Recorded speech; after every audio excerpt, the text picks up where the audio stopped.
Бүгінгі қоғамдық кеңестің отырысына 11 мүшесінен 8 мүшесі қатысып отыр. 3 мүшесі Ыбырашев Жолдас ауруханада болуына байланысты, Ертай еңбек демалысына байланысты, Бауыржан да ауру себепті қатыса алмай отыр.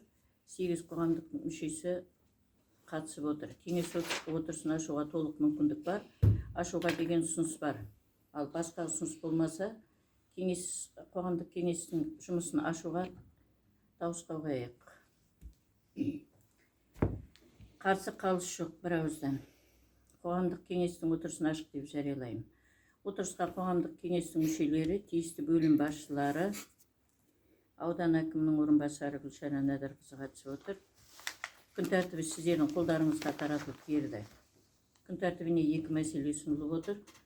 Бірінші, Қызылқоға аудандық мәслихатының 23 жылғы 25 желтоқсандағы 12-2 2024-26 жылдарға арналған аудандық бюджет туралы және 12-3 2024-26 жылдарға арналған Қызылқоға ауданының ауылдық округтерінің бюджеттерін бекіту туралы шешіміне өзгеріс енгізу туралы шешім жобасын талқылау. Баяндамашы Мәди Ташимов, аудандық экономика және қаржы бөлімінің басшысы. Екінші мәселе, Қызылқоға ауданына бірыңғай сәулеттік келбет беруге бағытталған көппәтерлік тұрғын үйлердің қасбеттерін, шатырларын ағымдағы және күрделі жөндеу жөніндегі іс-шараларды ұйымдастыру және жүргізу қағидаларын бекіту туралы Қызылқоға ауданы әкімдігінің 24 жылғы 18 наурыздағы 45 қаулысына өзгеріс енгізу туралы аудан әкімдігінің қаулы жобасын талқылау. Баяндамашы Ерсағын Құмаров, аудандық тұрғын үй коммуналдық шаруашылық, жолаушылар көлігі, автомобиль жолдары және тұрғын үй инспекциясының бөлім басшысы. Ал күн тәртібіндегі бірінші мәселеге орай барлық мекемелерде мәліметтер алынды. Хабарламалар түгел күні бұрын кеңес мүшелеріне таныстырылып жіберілді. Ал күн тәртібіне алып қосарларыңыз бола ма? Жоқ. Күн тәртібі бекітілсін деген кеңес мүшелерінің дауыс беруін сұраймын. Қарсы қалыс жоқ. Енді жұмыс тәртібіне келісіп алайық. Хабарламашыға 10-15 минут, сөйлеушілерге 3-5 минуттан беріп, үзіліс аяқтауға деген ұсыныс бар. Қарсылық бола ма? Ендеше келістік. Кеңестің күн тәртібін талқылауға көшеміз. Бірінші мәселе бойынша баяндамашы Мәди Ташимов, аудандық экономика және қаржы бөлімінің басшысы.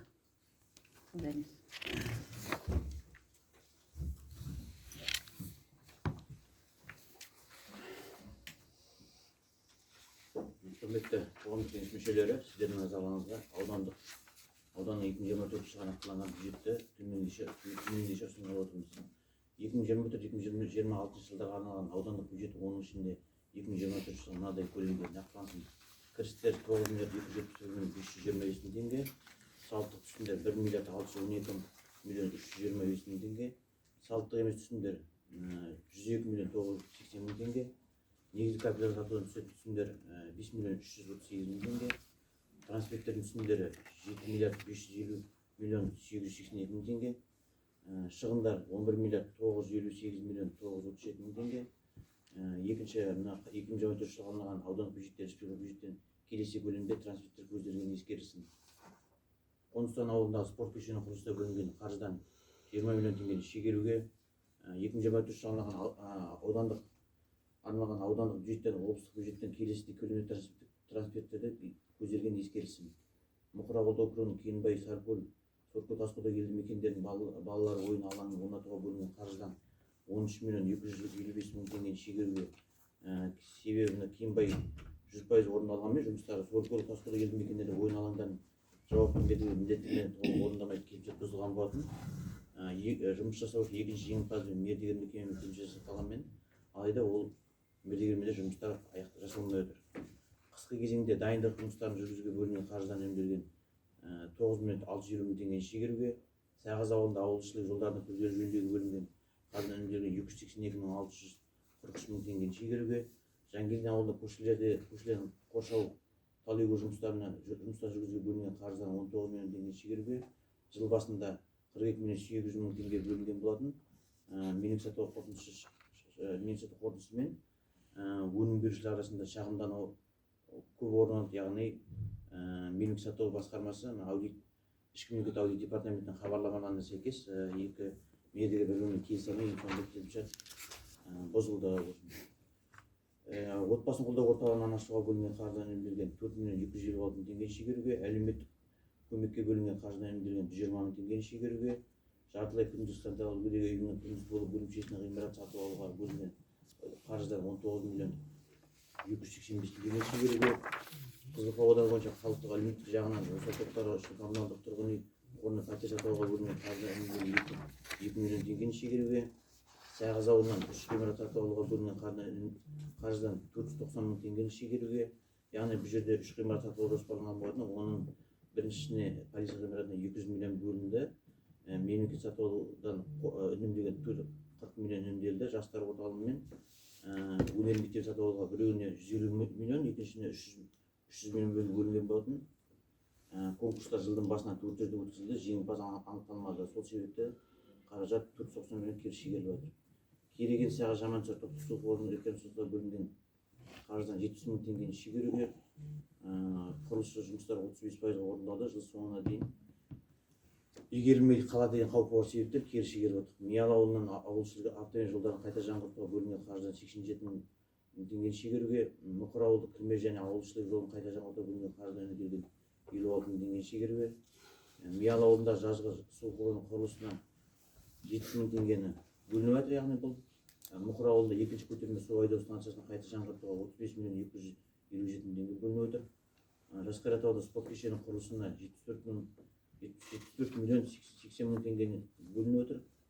Миял ауылында орталық демалыс саябағын салу құрылысына 400 миллион бөлініп отыр. Тасшағыл ауылдық спорт кешенінің құрылысына 226 миллион 615 мың теңгені бөлінгені ескерілсін. Сонымен қатар бюджет әкімдердің сұранысына сәйкес үнемделген қаржыдан әлеуметтік салықтар мен аудандағы іс-сапар шығындарына коммуналдық төлемдерге қосымша қаржы бөлу ескерілсін. Назарларыңызға көп рахмет. Келесі округтер бойынша, ауылдық округтер бойынша. Миял ауылдық округі жергілікті бюджеттен Миял ауылының аумағында көше жарығын бағаналарының 384 данасының жарық диодты түтіктер мен безендіру жұмыстарына бөлінген қаржыдан үнемделген 3 миллион 195 мың теңгені 98 мың теңгені шегеруге, көшелерге бейне бақылау камераларын орнату және құрылыс жұмыстарына бөлінген 30 миллион теңгені шегеруге, Жангелдин ауылдық округі облыстық бюджеттен Жангелдин ауылының көшелерін қоршау талегу жұмыстарын жүргізуге бөлінген 19 миллион 547 мың теңгені шегеруге, жергілікті бюджеттен Сібір жарасының мал мұнарасын қоршау жасату жұмыстарына бөлінген қаржыдан үнемделген 140 мың теңгені шегеруге, Ойыл ауылдық округі бойынша жергілікті бюджеттен коммуналдық меншіктегі электр желілерін күтіп ұстауға бөлінген қаржыдан үнемделген 67 мың теңгені шегеруге, Көзағар ауылдық округі бойынша жергілікті бюджеттен коммуналдық меншіктегі электр желілерін күтіп ұстауға бөлінген қаржыдан үнемделген 270 мың теңгені шегеруге, Тайсоғын ауылдық округі бойынша жергілікті бюджеттен от жағу ғимаратына жылу беру трубаларына жеңіл жөндеу жұмыстарына бөлінген 200 мың теңгені шегеруге, ауылдық округтердің сұраныстарына сәйкес үнемделген қаржыдан әлеуметтік салықтар мен аударымдар, іс-сапар шығындарына коммуналдық төлемдерге қосымша қаржы бөлінген ескерілсін. Зейін көріп тыңдағанға рахмет. Қысқаша болса, сұрақтарыңыз болса,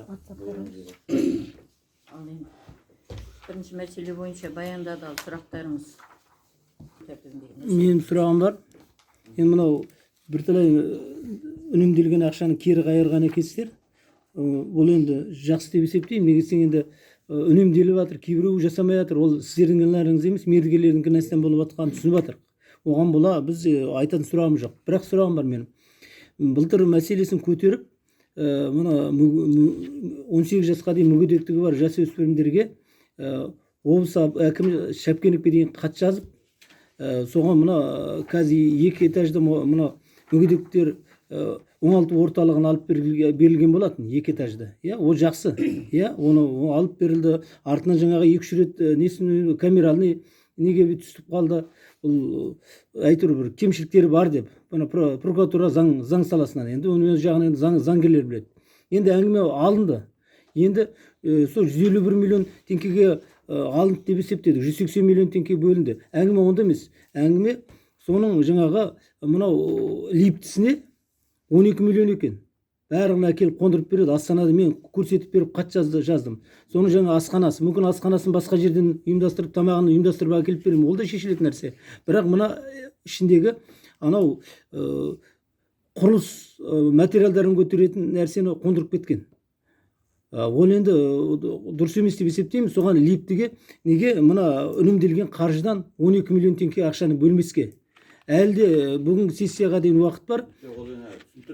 Иә. Уже жылдың конкурсын ұйымдастырғанша ол жоқ дегенде бір уақыт кетеді оған. Игерілмей қалды. Сосын енді 25-ке жоспарлаймыз.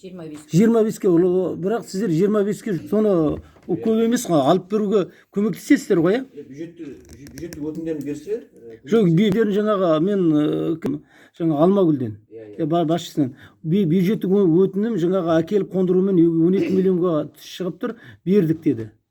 Беріп тұр. Бірақ сіздер әлі соны өткенде берген, одан бір ай бұрын берген. Ол же қазір декабрьдің басында берген сияқты. Басында берді, бірақ ол уже бөлінгенмен ол манағыдай үлгермейді дейсің ғой.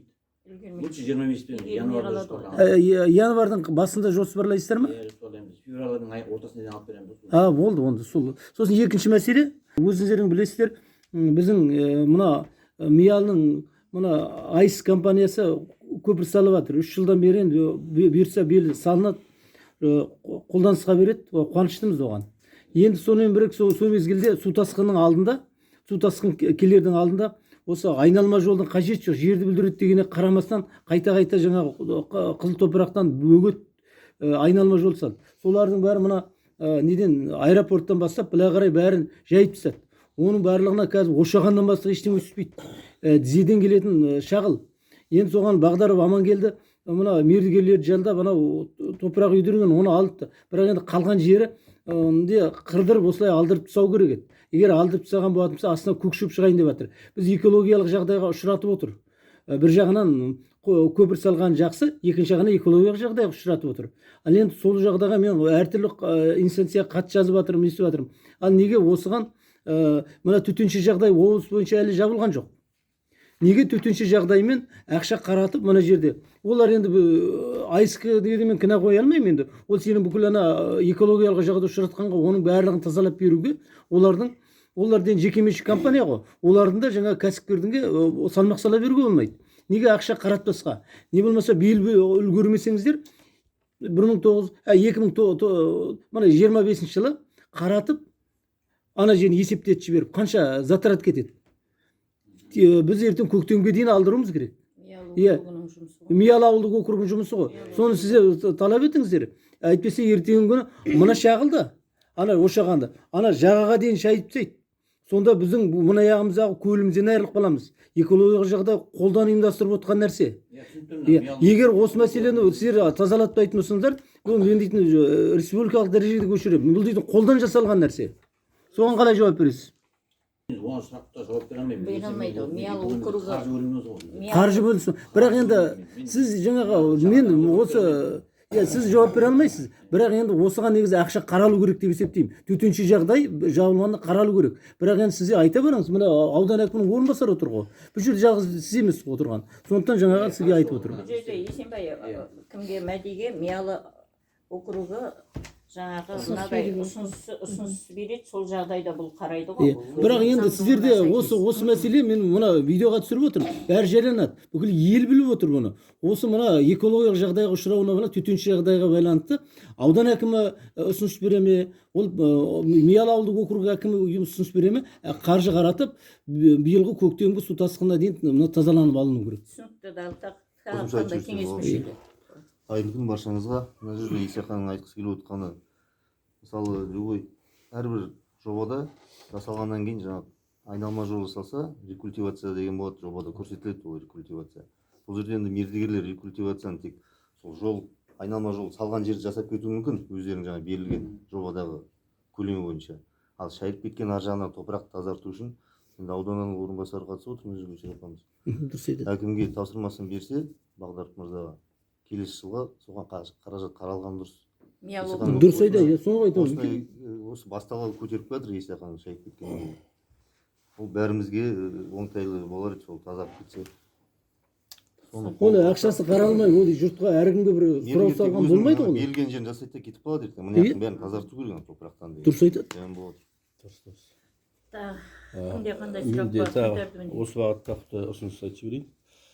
Енді бұл жөнінде мына Есенбай Нұрдың көтеріп отқан мәселесі енді өзекті, бәріміз ішімізде де жанымыз ашиды. Біз бала кезімізде сол дамын арт жағында талай слеттер өткен, талай спорттық ойындар өткен. Қазіргі жағдай өте қиын. Бізде мына телефонымызда бүткіл бейне жазбалар бәрі дайындап қойдық. Оның жайылып жүрген малдардың үстінде ошағанын көрсең, анау қазір қысы мезгілінде ол мал қазір қырқалмайды. Қырықса уже қысқа қыс келді ғой. Малдың жағдайы да өте қиын. Ана арада ошағанның көптігі соншалық, бұл ертең көктемде геншейін алмаса, ол су тасқынмен тона жағаға шейін түгел бәрін бүлдіреді. Сондықтан мына Есенбай екеуміз аралап бәрін несін дайындап қойдық, бірақ енді бір жолы мен ұсыныс, осы ауылда техника жоқ дейді. Кезінде үкімет ақшасына қаншама техникалар алынды, жеке кәсіпкердің қолына берілді. Сол техникаларды неге алып, тек қана бізден шығатыны ГСМ ғой, жаңа жағармайын алса, неге сонымен тасымасқа? Бір емес 3 КАМАЗ бар, погрузчик бар, автогрейдер бар. Далада ештеңе іздеп қажет емес. Ал осында өзіміздегі іште ресурсты пайдалану керек. Болса, мен айтар өтінішім осы. Ертең кеш қаламыз, ертең бір-бірімізден көреміз. Біздің әдетімізде болған қателіктің бәрін өткен заманға сырып тастаймыз. Өзің көріп жатсыздар ғой. Бір нәрсе айтса болды, 30 жылда не бітірдік дейді. Сол жерде де өзім сияқты азаматтар отырған. Бірақ дер кезінде шара қолдамаған кесірінен осындай жағдайға келіп жатыр. Сондықтан мына үнемдеген қаржылардың есебінен жаңа жамағайын шешсе, соны Жағармағайын шешіп беріңдер ең болмағанда. Сосын жаңағы бір дұрыс айтады мұны. Жаңағы айтып отырған мәселе бұл тікелей Миялы ауылдық округіне қатысты.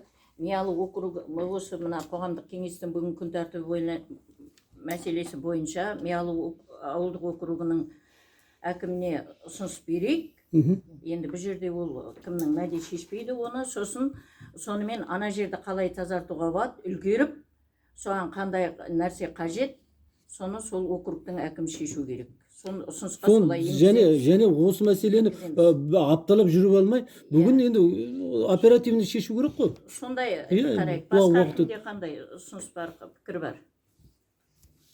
Кеңес мүшелері. Бар ма ұсыныс пікірлер? Сұрақ.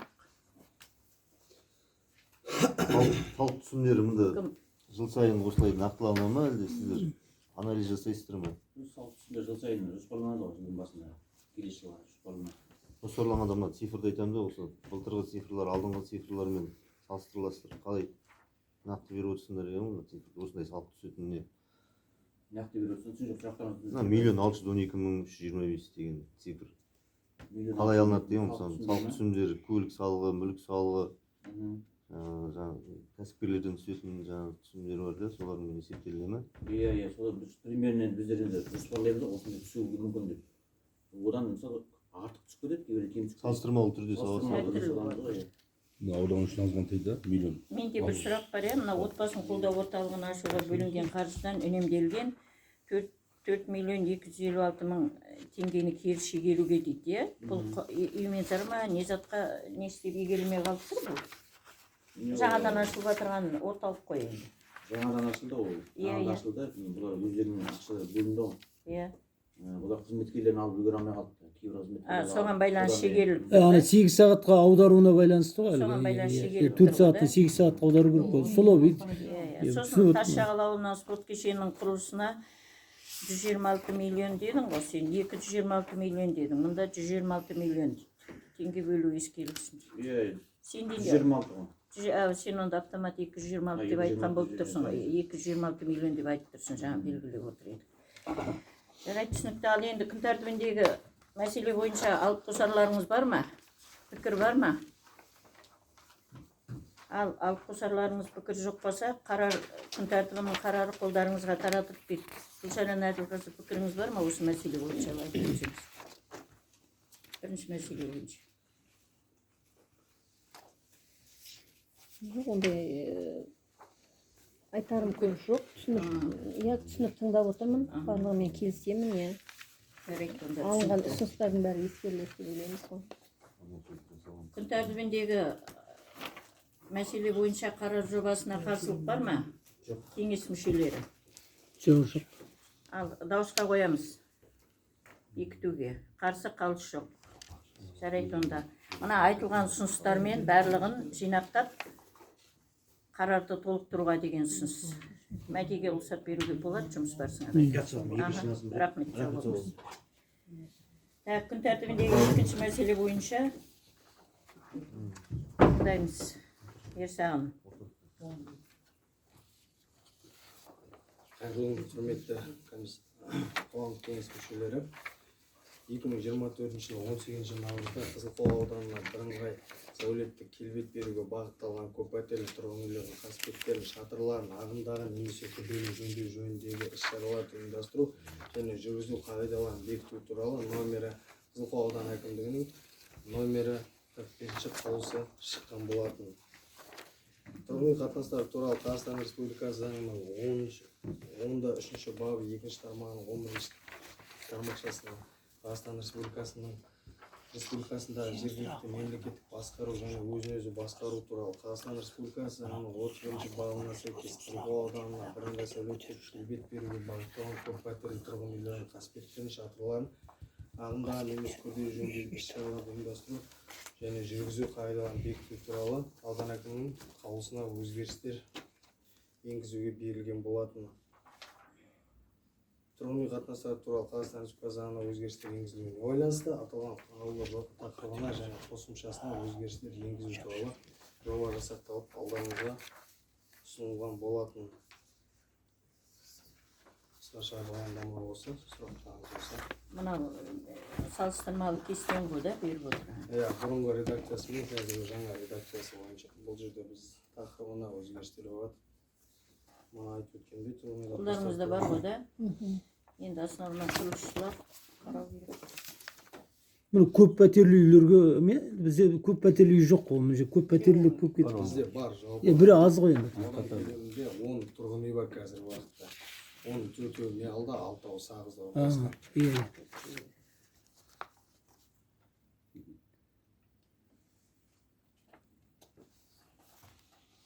2025 жылдан бастап жалпы кондоминиум объектісі деп айтылады. Кондоминиум объектісі дегеніміз бұл манағыдай серіктестік құру арқылы тұрғын үйлердің қасбеттерін, ішкі ремонттарын сондайда жүргізуге бағытталған. Осыған байланысты Құқы бар да жүргізуге. бұл серіктестік емес, тұрғын үйдің ішінен серіктестік құрылып, адамдар тұратын тұрғындармен бірлесіп, сол арқылы олар ортақ жинақталып, сол негізде ары қарай жұмыстар жүргізіледі. Күтім ұстау, тазалау, подъездный істеу деген сияқты.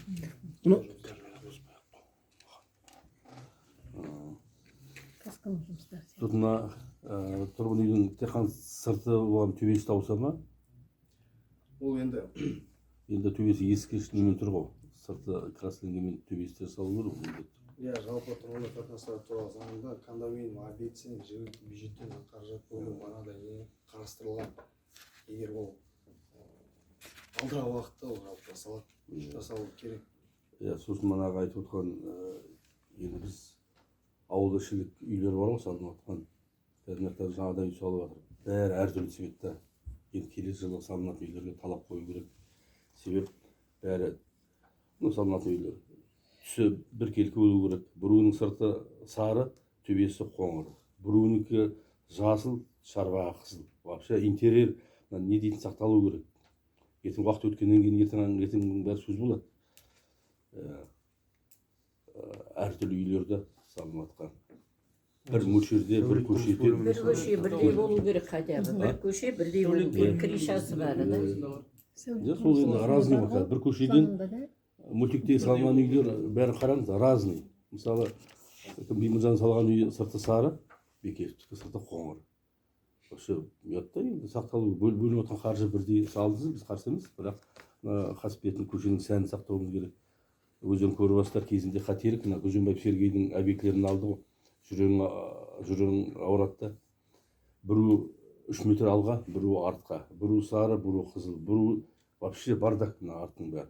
Бустан барды да берді. Сол жерде тұрасы бержандар болды. Біз енді бәрімізді айттық. мынарадан дейтін белгі болмайды. Ал сол өмір бақи қалады енді. Анара бір тек қана штатқа кірген сияқтысың. Бір 19 ғасырда салған объекттер сияқты. Біз қазір 20-20 ғасырға өзі қадам бастық. Енді адамға бір келбет, интерьер, дизайн несі сақталу керек. енді мына жерден осы жерден құрылыс салып жатқандар бар ғой қазір, жекеменшіктер, ресторандар, соларға да жаңағы сіздер осы бізге айтып отқан мәселелерің тек көп қабатты үй емес қой, жеке үйлердің өзі әдемілеп мына әсері көше беттегі соларға да бір нелеріңіз бергендеріңіз дұрыс сияқты жаңағыдай осы түсінік жұмыстарын Бұлар айта алмайтын шығар. әлде айта алмайсыздар ма? Қазір айтқанымыз көп пәтерлі тұрғын үйлердің қасбеттері. Иә. Көп пәтерлі. Манағы сіздер айтып отырған ұсыныстар бойынша сәулет қала құрылысы, сәулет бөлімі. Мына кімдер, дулаттар да солардың қайда? Түсінікті. Мысалы манағы не жөнінде ғой, бұл мана сен айттың ғой, аварийный состояние деп 10 үйдің барлығы бірдей ма? Жоқ, барлығы. Оны эксперттер келіп анықтап жатыр ма? Енді эксперттер арқылы несеп шығарып алған қорытындысын сонымен тіркеліп жатыр. Кезекке қойған. Егер жарамсыз болса, онда ішіндегі адамдар көшіріп сносқа жібереді ғой. Келесі жылдың еншісінде. Аварийный состояние болса, ол ештеңе байланысты эксперттің заключениесіне байланысты болып тұр ғой да. Мысалы мына жердегі екі этаждар бар ғой, солардың бәрі қазір апат жағдайда ма, былай нормальный ма? Мысалы мына кейбір частично дейді ғой, танып алған үйлердің барлығын бірдей емес. мысалы мына военкоматтың ескі зданиясы, роботның ескі зданиясы миялың қақ ортасында тұр. Екі этаж жаңа Мәселесі өткенде шешілді ғой. Оларды Ол не істейтін болды? мында ауданның есебіне алып отыр, Иә. алып тіркеп болады. Содан кейін соны бұзуды жаңағы неге салады, конкурсқа салады. Оны жүгіріп барып бұзуға болмайды. әрине Өзі солай ғой. түсіндірді. Алады, ауданға тіркеп алады, мына қаржыға бері қарай. Сосын конкурсқа салады, конкурстан кім ұтып алады, сол бұзып тазалайды. Ол Ал мен- 25-ке. Екеуінде сұрақ қойдық, сол жөнінде жауап берді біз. 25-тен қалдырмау 25-те керек. бұзады. Неге сен көп созуға болмайды олар Себебі ол енді? осыған дейін облыстың есебінде тұрған нелер екен. Түсінікті. Здание сондай Иә, болып тұр. Ғимарат, сондықтан оған аудан бірден бұзып Әрине. Ол мәселе солай. Кондом үйінде солай кетеді ғой процесс. Иә. Ол да солай болады ғой. Жаңағы кімнің айтуы дұрыс. Мына салынып жатырған үйлердің барлығы бір көшеде бірдей сума ақшамен салып жатыр ғой. Енді қадағалау керек емес, вообще тәртіп беру керек. Бірдей крышасы, сырты бірдей болса, действительно заманға сай сәулетті болады. Біреу көк, біреуі жасыл, біреуі сары, солай әртүрлі болып тұр. Салып тұрған бір медігер бірдей проектіде салып отыр, соның барлығы сіздер арқылы өтеді ғой, түгел. Келісімі Жоқ, басында. олар бәрі бірдей болып сала берсін, иә. Енді бұл жерде ешқандай не көріп жоқ, ол бірдей болып салғанда, мысалы 10 кәсіпкер отырып, 10 үйден 100 үй салғанда, бәрі бір жерде тұрмағасын, ол әр жерде тұр да. Әр жерде тұр, ол ешқандай ертең келбет бермейді, оның арасына түскен үйлер басқаша салады ғой, по-любому. Жекеменшік салып жатқандар. Дәл сондай болып сал деп айта алмайсың. Мысалы, Ризабек келтінің ортасына үй салатын болса, мен мана Беймырза мен Мұраттардың үй сияқты қылып салмаймын, мен басқаша саламын. Өзінің құқығы. Соны бәрі күтіп жатты ғой.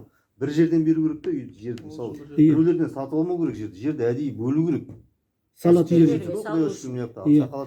Сатылатын бір үйге. көшесін сондай үйлерге деп белгілеу керек та, бір Ол негізі заңға қайшы болмай ма осы? Прокурорлардың бәрі мұны сыбайласып кетеді, мынау деген әңгімелерді айтып, неге күні бұрын жаңағыдай жер бөліп деп. Сондай әңгімелерді мен құлағым шалып қалып жүр. Осы қалай болады өзі? Мен заңдылығын мен жақсы білмеймін енді. Саған келесі жылда үй салынады, иә? Қоғамдық кеңес мүшелерінің пікірі. Соған, мысалы, үй салатын кәсіпкерлерге бір жерден бір көше қылып жер беруге мүмкіндік бола ма деп сұрайды. Жалпы ол ұсыныс айтылды.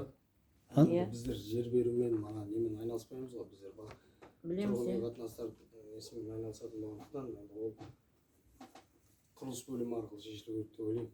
Жалпы сұрақтарыңыздың барлығы сол кісілерге деп ойлаймын. Түсініп отыр ғой, иә.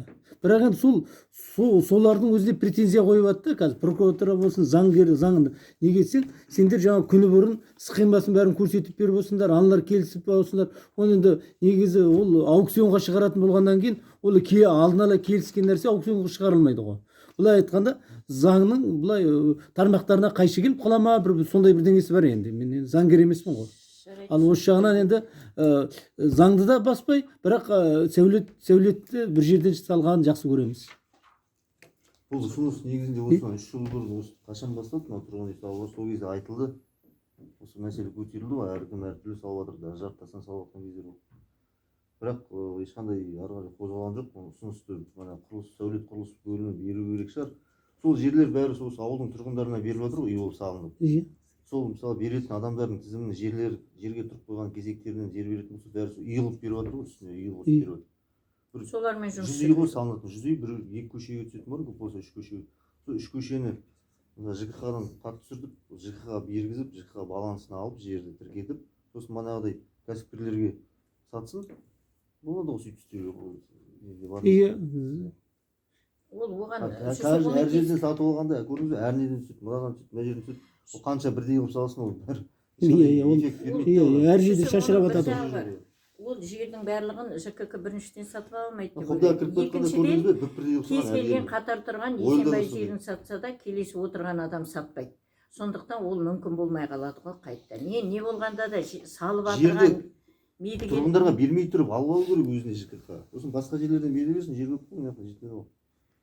оны енді заңға сәйкес оған. Ал қандай Оны заңдылығын қарау керек қой. Біз заңсыз ештеңе істей алмайсың. қандай пікірлеріңіз? Заңсыз болатын болса, ол біздікі де айтуымыз да заңсыз болады. Жалпы енді сұрақтарыңыздың барлығы бізде қала құрылыс бөліміне ғой.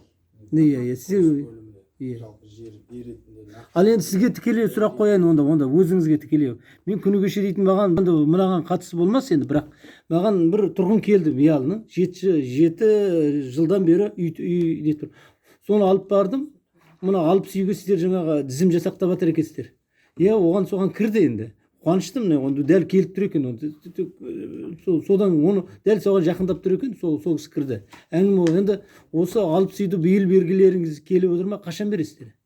Жалпы биылғы жылы дейін 60 үйді біз тапсыруға жұмыстанып жатырмыз. Тұрғындарға тапсыруға беруге жұмыстанып жатырмыз. Одан бөлек өзіңіз көріп отырсыздар, жер үйлер де салынып жатыр. Оларды да сол биылғы жылға жоспарлап отырмыз, жыл аяғына дейін тапсыруға. Қазіргі уақытта енді кезек бойынша адамдарға, тұрғындарға хабарласып, манағыдай келісім алу, ол жерде енді үлкен жұмыс бар. Иә, көрдім ана кеше бар, көрдім. Мысалға бір үй бөлінсе, апат деп танылған адамдардың барлығына ұсынылады да, ол бірінші тұрған адам, мысалы, Миялдан салынған үйді бірінші тұрған адам Жангелдин болса алмайын дейді. Жангелдиннен керек дейді. Олай болатын болса бізге өтініш береді. Кезектілігін сақтауыңызды сұраймын, ары қарай мен мына үйді алудан бас тартамын дейді. Ойлаңызшы, 13 тұрған адам Миялдікі болуы мүмкін де, сол 9 адамнан біз келісім алуымыз. Алдында тұрған адамдар. Иә, алдында тұрған 9 адамнан келісім алуымыз керек. Енді адам баласы енді әртүрлі ғой. Біреулер телефон алмайды, телефон алса да дұрыс жауап бермейді. Я жазып беремін дейді, анада қолхатына, бірақ жазбайды. Осындай кішкене бір үлкен нелер бар да, кедергілер бар да. Сондай немен созылып кетуі мүмкін, бірақ жыл аяғына дейін біз аяқтау беріп үлгереміз деген жоспардамыз. Түсінікті. Жақсы. Басқа пікір бола ма? Жоқ. Ал басқа пікір ұсыныс болмаса, қаулы жобасы таратылып кетті қолдарыңызға. 24 жылғы 18 наурыздағы 45 қаулыға өзгерістер енгізу туралы қаулы жобасын бекітуге деген ұсыныс бар. Дауысқа қоямыз. Қарсылық бар ма? Ал бір ауыздан бекітілді. Мынау айтылған ұсыныс пікірлерді ескеріп, толықтырып, қаулы жобасын бекітуге деген. Рахмет esa. Рұқсат жүре беруге сізге.